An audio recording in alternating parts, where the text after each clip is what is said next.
How to report a lost social security card. To start, open Google Chrome and then search for report stolen social security card. And then in here, scroll down until you see the link regarding reporting social security number. So you will be redirected to SSA.gov or Social Security website.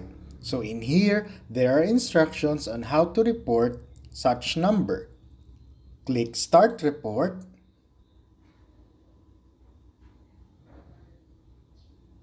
And in here, you will be guided with the steps. So click Get Started. So in here, which best statement describes your situation? So for example, I want to report identity theft. And then check or select all that apply. For example, let's select credit card accounts. Click on Continue. And then tell us how your information was misused. Check to open fraudulent credit card account.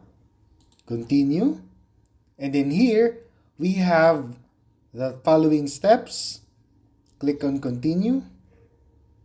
So in here, you need to input all the necessary information.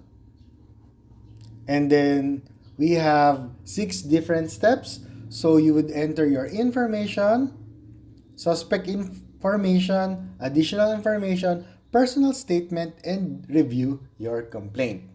And that's how to report a stolen or lost social security card.